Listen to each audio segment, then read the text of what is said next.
can throw the body into space.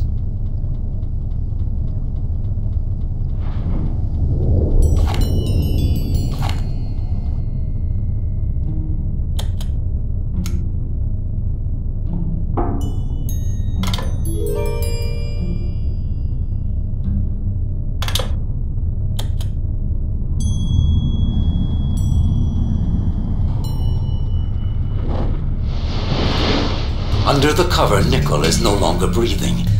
He's as dead as Barbicane, but there's no visible injury. I've lost both my friends. I'm all alone here. This rifle smells of powder. It's been fired recently. Nicholl's shot kills Barbicane. A fitting death for the president of the gun club. When he comes to, Ardon first thinks that Barbicane and Nicholl have fainted because of the violence of the launch. He soon realizes that both of his friends are dead and swears to find out exactly what happened to them.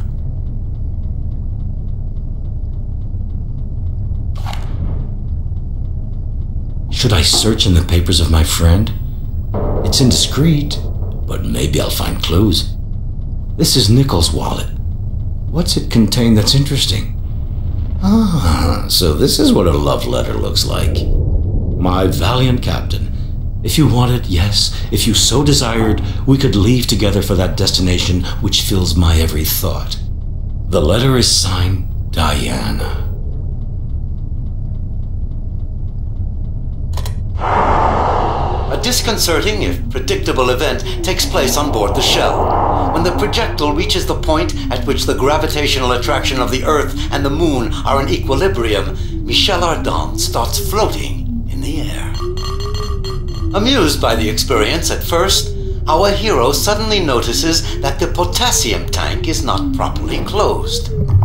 Good Lord, the potassium hydroxide is escaping and forming bubbles. I have to recover the liquid, or it will spill everywhere when weightlessness ends. I've got to catch all the potassium bubbles.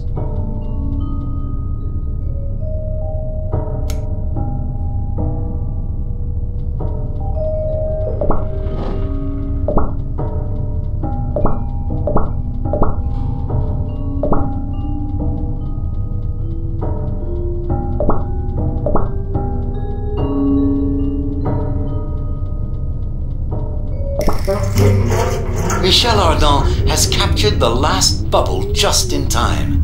Weightlessness comes to an end. He returns the potassium to its tank and closes it hermetically with an improvised cap. Whew. The carbon dioxide level is going down. The potassium tank is filled and closed. I shouldn't have any more trouble with that. The end of weightlessness indicates the shell is coming closer to the moon. If everything goes as planned, Ardan will soon land on its surface. I'm very close to the moon. I'm practically grazing it. I'm going to make it. Oh no! I missed it! I can't see a thing. Am I in orbit behind the dark side, or adrift in the infinite void? No more sun, no more heat. All right, it's very possible that my capsule is lost in space, but let's be positive about this. Besides dying, what other misfortune could happen to me? And death is just one more journey. A strange smell is emanating from Nicholl's face. An odor of bitter almond. Nicholl swallows the cyanide, a quick-acting poison smelling of bitter almond.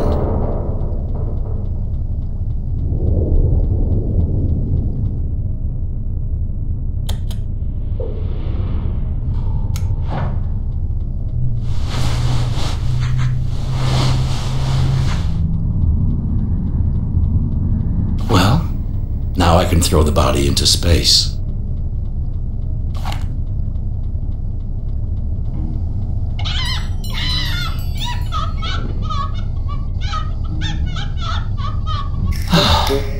Now I seem to be breathing better.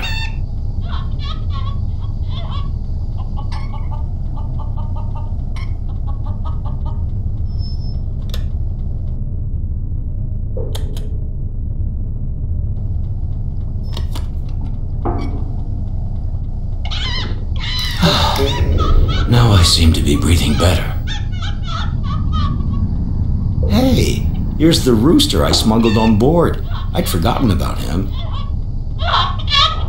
I had hidden this handsome specimen of gallinaceae under the bench to play a joke on Nicholl and Barbicane. Once on the moon, I would have set the animal free outside the shell without saying anything to my friends. What a shock they would have had when they saw this terrestrial poultry perched on some lunar peak. Rooster, my friend, I see you got loose of the string got attached to your foot. Very good. There's no longer any reason for you to stay hidden since we're all alone on board.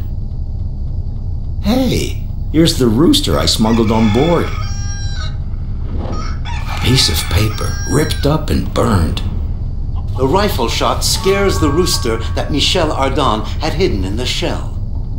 The frightened animal rips with his claws part of the letter Barbicane has in his hand. The paper catches fire when the frantic movements of the bird carry it above the gas burner.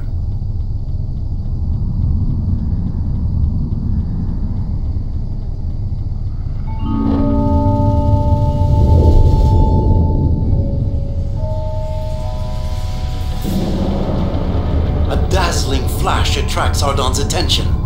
The explosion of a meteor reveals the hidden face of the moon.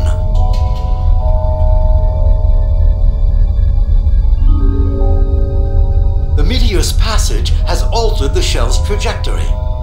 At last, the projectile begins its descent to the lunar surface.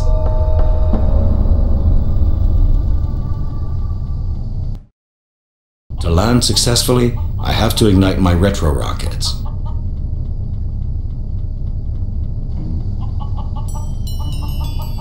The oxygen feed is functioning correctly.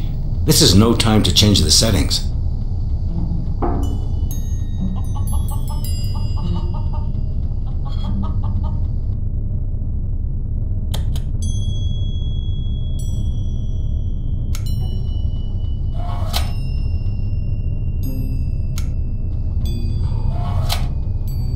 It doesn't work.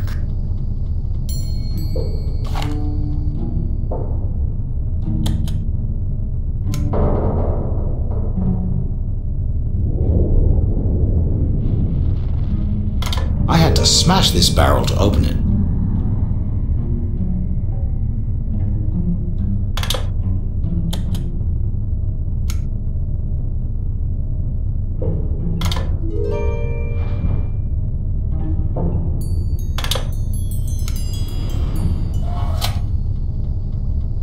The shell is falling much too fast. It's overloaded. I've got to lighten her up. I can't keep the window open for long, or the capsule will lose all its air.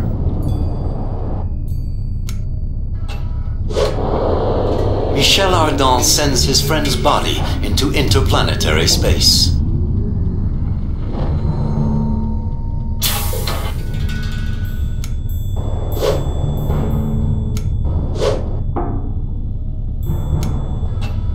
Beyond this opening,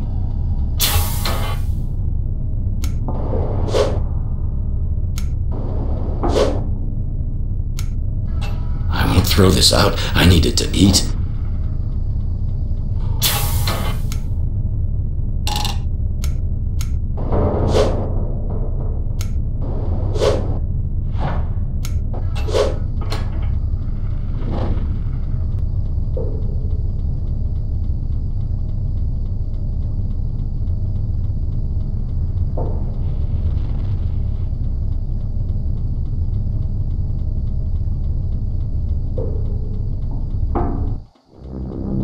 Ardan has successfully lowered his speed. He sets down in the middle of the mountains in a cirque where the ground is covered with a strange blue snow. The shell slides and rolls down the slope of a glacier. This uncomfortable descent luckily comes to a halt just on the brink of a precipice. Outside, all is dark and quiet. It's still night at the foot of this mountain range, but lunar dawn will soon break.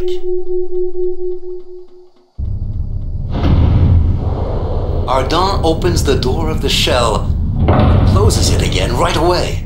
There's no air outside. So, does the moon not have an atmosphere? Ardent can't believe it. He didn't take a long trip like this to stay cooped up in an aluminum prison. But now the first rays of the sun arrive at the foot of the mountains. The blue snow starts to melt. For that matter, is it really snow that's boiling this way? No, it's solidified air which is defrosting in the heat of the day. While the atmosphere covers the ground with a denser and denser cloak, vegetation sprouts and grows at an extraordinary speed. I should be able to go out now.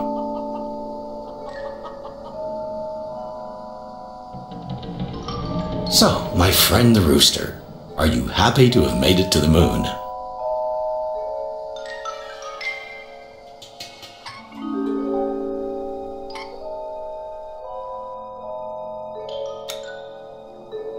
By heating this burned paper slightly, the letters that were written on it reappear, bright red.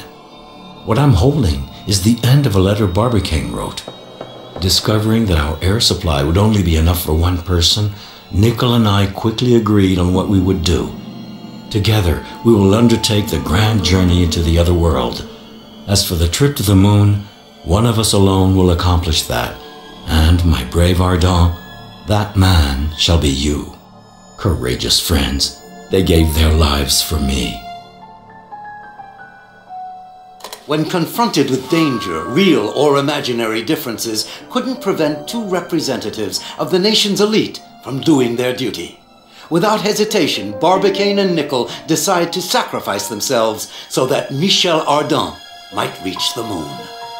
Barbicane decides to die by gunshot, Nicholl through poison. The two men offer themselves a last drink. Nicholl pours cyanide into his glass. It's understood that Nicholl will shoot Barbicane before lying down himself to wait for the poison to take effect. The sequence of events is entirely reconstructed. Michel Ardan has closed his investigation.